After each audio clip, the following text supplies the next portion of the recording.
Good evening, it's Canical 369, it's 11th of April and it's just gone 5:30, so 17:30 GMT PM, UK time. Sorry, I'll get out in a minute.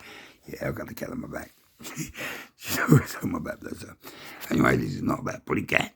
This is not about anything in that sort of subject. This is about, sorry, I'm pissed off of it. So, like, people keep saying about drops of water that proves that we live, that water can make, go round, a drop of water. Try doing that with a pint and see what happens. They're using like a drop because one drop will form a bubble. That's obvious. Try doing that with a pint. The other thing that I've got my problem with about so-called space, okay, so if the moon and the sun is outside of our place, how comes you see clouds in front of the moon and behind the moon, in front of the sun and behind the sun? Surely that would make it in our atmosphere. You can keep on going with your drops of liquid all you like, because all they will form is bubbles. Like I say, try doing it with a pint or a gallon and see what happens to that. Put it on a flat surface and see if it hangs and drips off the bottom. It's not going to. You cannot. None of you scientists out there can say how gravity works, or you can't prove it, you can't do anything. So therefore, it's still a theory. It's a theory. Gravity is a theory, not proven.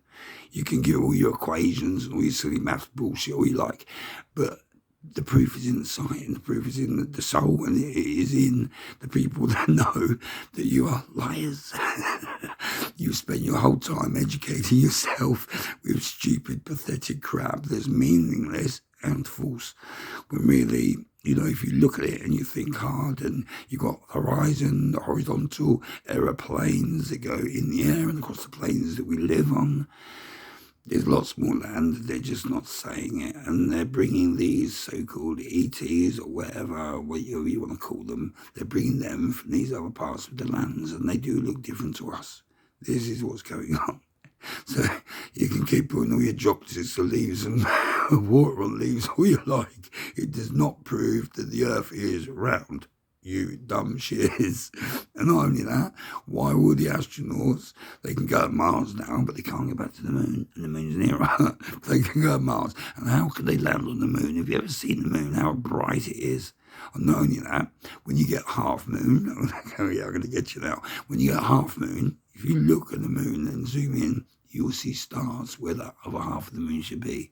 So that means it's not bloody round. It's like an oval sort of shape that's half is missing, basically, or the majority of it's missing. That's why you get that half moon sort of, and then it ends in a crescent, and then it's not a crescent, but a split, and then it sort of comes round again.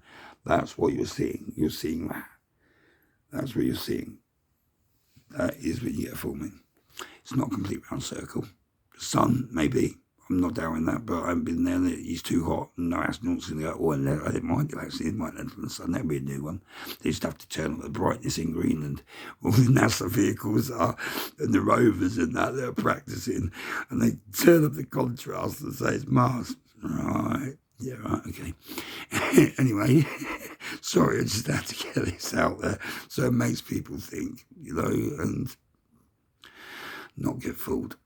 All right. Anyway, love, peace, unity. Canical. I'm out.